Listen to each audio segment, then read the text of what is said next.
You know that in Ghana, if you are able to acquire a property worth $50,000, $100,000, $200,000, you are a thief. Yes, that is how Ghanaians think. We think like this. We think that if someone is able to acquire a property worth that amount, is a thief.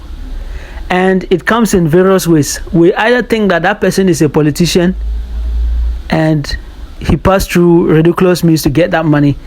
He stole. Theft. He's a thief. Or that person engaged in a fraudulent activity. So he's a scammer. Yeah? And that's how he was able to acquire that money to buy a property at that location or at that amount of money. That is the mentality that we have in Africa here. Before we go into details, if this is your first time, kindly subscribe to the channel. Don't forget to press the bell button so that you get notified whenever we post our new videos.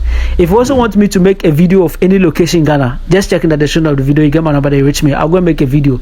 You want to buy a land, you want to buy a house anywhere in Ghana, just let me go make a video for you so that you see the road, you see how the community looks like before you actually invest in your money into that. Ladies and gentlemen, this issue I'm telling you is a serious issue. How many times haven't you seen us post properties online and you find a Ghanaian? I'm telling you, it's mostly this mentality is Ghanaian, though it could be spread all over the world. But most Ghanaians think that just because they cannot afford a property, anyone who is able to afford that property is a thief. Yes. It doesn't matter whether there are Ghanaians in Ghana or they are Ghanaians in the diaspora. They still, I'm not saying all, I beg you, there are exceptions. Most still think that if you are able to acquire a property at some amount of money, you are a thief.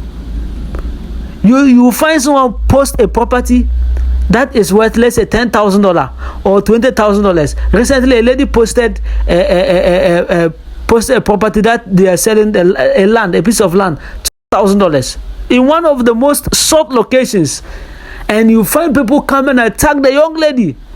Then they say that, how can an average Ghanaian get the property? How can an average Ghanaian afford this kind of property? When the person was advertising, did the person say, I'm advertising to an average Ghanaian? Did he say that I'm advertising the property to an average Ghanaian? There are places and locations for average Ghanaians. But this person, when the person was advertising, he didn't say I'm advertising for an average Ghanaian. So why do you say it's average Ghanaian? So they think that just because an average Ghanaian cannot afford it, therefore it's not possible to actually sell. That's what they think. And number two, they think that anybody that is able to afford it is a thief. People call me, I say, Sadat, this land that you are selling this amount of money, Abba, how many Ghanaians can afford it? When I was advertised, did I tell you that I'm selling to many Ghanaians? No, it's for the exception. People who can afford. Leave those who can afford to afford. You and I, we cannot afford. So we say that just because we can't afford, the whole world cannot afford. The mentality, this thing is criminal.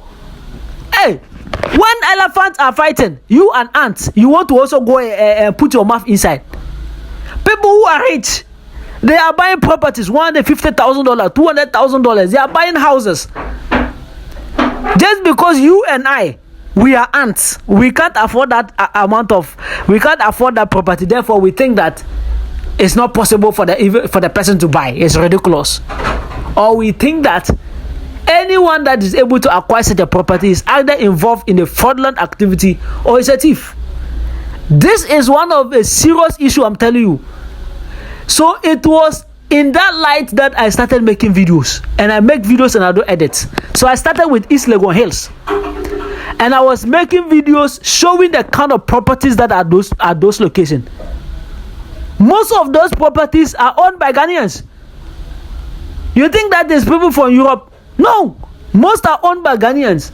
People are in Ghana here and are earning a lot of money. Even some people in Europe. Recently, someone also commented that even me, the one in UK, I can't afford this property. So what are you saying? Just because you're in UK, you must be able to afford everything in Ghana? No. You are in UK, you can't afford it. There are a lot of people in UK who can afford it. There are a lot of people in Ghana here who cannot afford it. But there are people in Ghana here who can afford it. So just because you are in UK, you can't afford something, or you are in USA, you can't afford something. What's your problem? Leave those people who are also in your country there to afford. This is the fight of the elephant. It's not the fight of ants. You and I, you can't afford, I can't afford. We are ants. So why do we put our mouth? Why do we interrupt the fight of elephants? When we ants, we can't even rub shoulders when it comes to strength. Leave the rich people to talk. In fact, there are properties in Ghana here, lands in Ghana that are going for $250,000 a piece of land. And people buy them.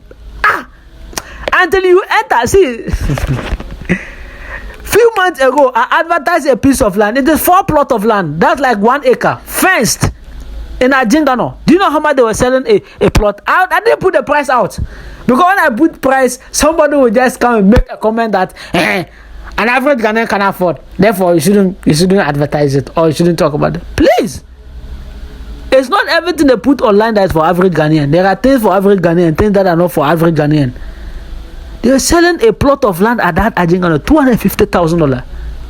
That land is 4 plots. It was sold. It's sold. If they should tell you the owner of that property self, you'll be shocked. It's someone you know. So people get money for Ghana here. It doesn't matter whether they are making it in Ghana here or they are making it abroad. And people get legit money. Legit money. Just because you and I, we have to do ponko. We have to go and wash plates. We have to clean to make our money. You and I, we have to do ponko before we can make $5, $10, $30, $100. That is you and I. That is our level. It's not everybody that is like us. Oh, let us stop comparing the world that just because the process that we pass to get money, that's the process everyone. No, there are people who are tech engines. They are tech engineers.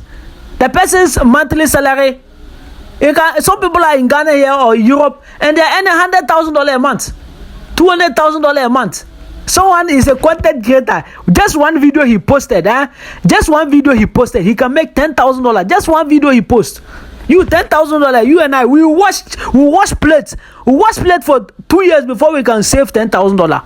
Someone posts just one video on YouTube. You make it $10,000. There are jobs. There are work people are doing to make money. So stop accusing people and saying that anyone that is able to acquire a property is a thief. It doesn't make sense. Just because you cannot afford doesn't mean everyone cannot afford. Leave people to rest. Know your level. Go for your fight. Know your level. You understand me? I'm very poor. I know my level. I don't even have a car. I don't have a house. I know my level. So I don't rub shoulders with people who are rich, or people who own houses, or people who have $50,000 in their account, $100,000 in their account. I don't rub shoulders with them. I don't say that just because they have been able to acquire a property that I can't afford, or I can't even acquire a 1% of it, therefore they are scam. It doesn't make sense. This mentality has to be changed. And anybody, anytime someone comes to you, if you're a content creator on YouTube here, and someone comes to blast you under your video and say that this is too expensive and speaks against you, my brother, don't respond. Come and copy this video and come and post under. Post a link under so that the people will watch. Not everyone is like you. People are doing better than you. So even religiously, it's self-explanatory. Religiously, where my religion, Islam, Allah says that He has raised some people above others. Yes, He has raised some people above others in terms of knowledge. Someone is more knowledgeable than you. In terms of wealth, someone is richer than you. In terms of strength, someone is stronger than you. But Allah has raised them so that we recognize each other, we respect each other. So me, I respect a rich man. You understand? I respect rich people. I respect someone who is more intelligent than me. I respect someone who is stronger than me. You understand? That is different from allowing them to intimidate you or abuse you. No. You understand? That's different. You understand? Naturally, I respect people who are more than me because God has raised them. So just because you and I we are here doesn't mean that there are not those who are like this. Leave the people who can afford to afford. If you can't afford something, leave it. It is not meant for you. Everybody go to a dealership and know what they can afford. You go to a dealership, you can afford Corolla. Someone will go to the dealership, he can afford Lamborghini. Can you afford Lamborghini? So would you be saying why Lamborghini is expensive? Who can afford Lamborghini? An average person cannot afford a Lamborghini. How many Ghanaians can afford a Lamborghini? Is that your argument? No. You know your level. It is Corolla you can buy, my brother. Go and buy a Corolla. If it is BMW, go and buy a BMW. If it is Kia, go and buy a Kia. It is life. You can't change nothing. So when rich people are wearing $500 clothing, $1,000 clothing, $2,000 suits, you think it is ridiculous, and poverty mindset. Poverty is bad. All this is poverty. So ladies and gentlemen, if this is your first time, kindly subscribe to the channel. Don't forget to press the bell button so that you get notified whenever I post our new videos. This is so stressful in real estate business. That's why I talk about it. If you want me to make a video of any location, can I check in the description of the video? You can just reach me and I'll be grateful to do it for you. If you also want to book me for consultation, or you want me to help you with due diligence before you buy any property in Ghana, I'm available. My name is Imoru Sadat. Kindly subscribe to the channel Business Trends Ghana. Bye. Subscribe to talk business.